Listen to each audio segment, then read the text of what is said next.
that they kill the cows. It's stated in Srimad Bhagavatam that someone who kills a cow has to take birth as a worm in stool one time for every hair on that cow. So just imagine, for so many thousands and millions of births, they're going to be taking birth as a worm in a stool. A lot of worms, So, try to understand. A human being in the Earth planet can commit so many sinful activities that his whole future is compromised. His whole spiritual life is just completely ruined. Not only the people who kill the cows, the people who dress the meat, pack it, ship it, store it, sell it, and everyone who profits from that trade, all have to bear a share of that karma. See? You see why this Western civilization is so poisonous and so demoniac and so horrible? Have you ever seen a slaughterhouse? Just to look at a film, the animal protection people, the PETA people, they put out some films of slaughterhouse.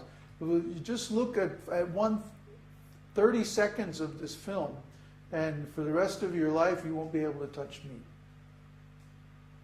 It's horrible. So they're exploiting. In fact, I just saw, what was it yesterday, a graph of different kinds of food and the environmental and energy impact of those different kinds of foods.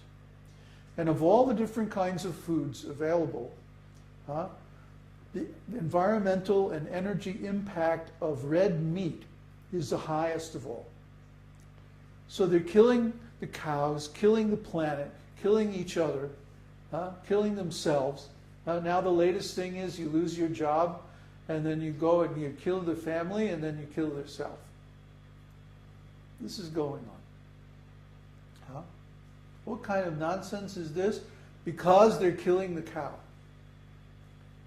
They're killing the cow, therefore they are also of the same violent mentality towards themselves, towards others. See? Once you start killing, where do you stop? Where does it stop? The Bible says, "Thou shalt not kill," but none of those rascals follow it. So what can we say? Yes, Krishna is the protector of the cows. But if they don't follow Krishna, then they have to go to hell for a long, long time. We keep trying to tell people this is very important. But only a few want to listen. But what can we do? People have free will. Even Krishna doesn't interfere with their free will. If they want to go to hell, that's okay. There's ample facility.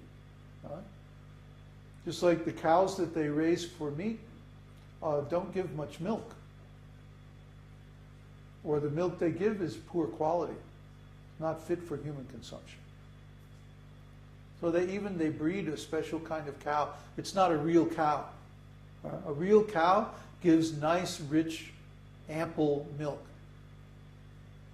More than required for calves.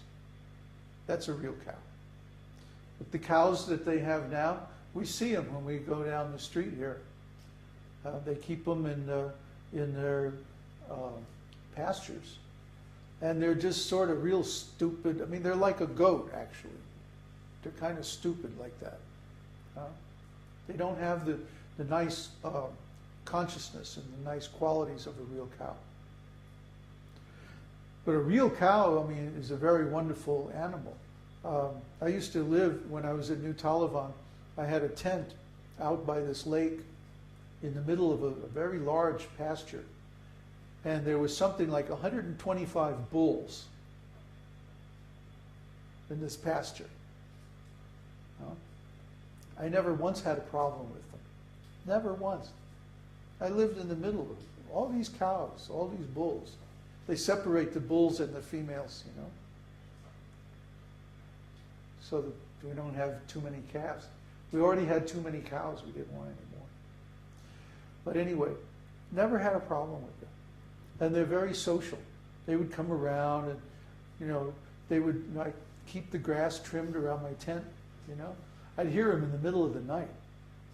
They graze all night. 2 or 3 o'clock in the morning, I'd hear.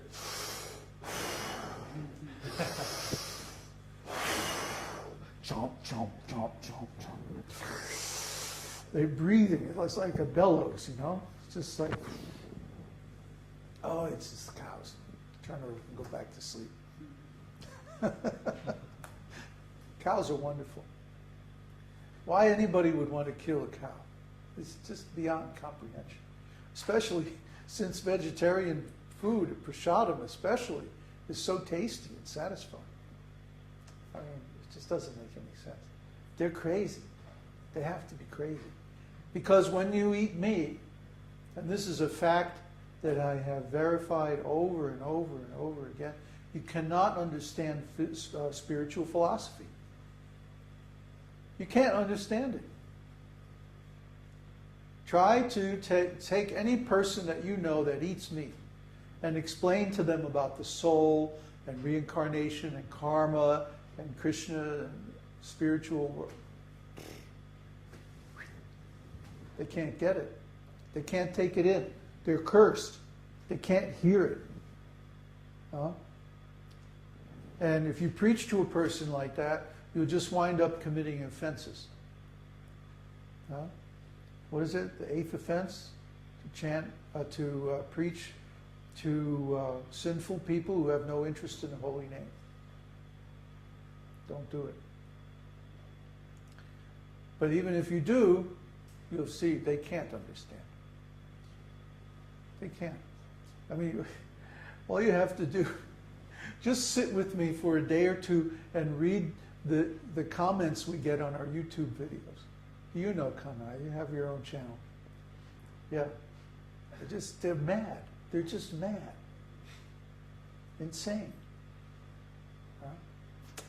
So, yeah, Govinda is there, but they don't worship Govinda. They don't accept Govinda.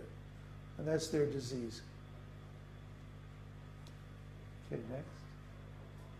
Lisa added, what if have eaten red meat in the past? They did not kill the cow with their bare hands. Do they suffer the same karma for buying the product of murder at the grocery store? Yeah, I covered that. Okay. I have a question about the song. You do? Yeah. Bhaktivinod Ṭhākur is a very advanced devotee. So, why would he sing of the pastimes in this world if he could easily sing pastimes in the spiritual world? But we have a hard enough time understanding the pastimes that Krishna reveals in this world. So it is a preaching? It's for preaching. Yeah, it's for preaching. The pastimes in the spiritual world are so confidential that it's better not to discuss them. It's better to keep them just between the devotee and the Lord. And it's also very personal between the devotee and the Lord. Well, that's what confidential means. And they see different parts of the spiritual world. Not everyone Yeah. sees the same thing. Right. Yeah.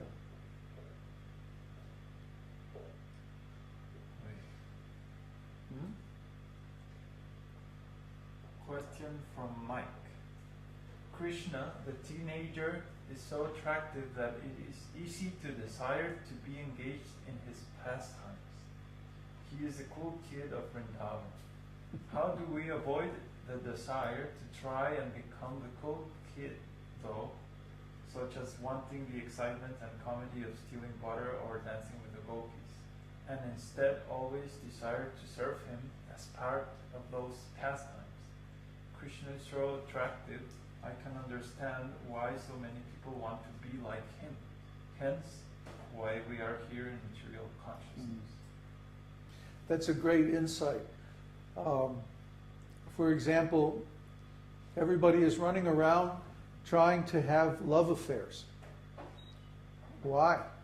Where did they get this idea? It's from the pastimes of Radha and Krishna.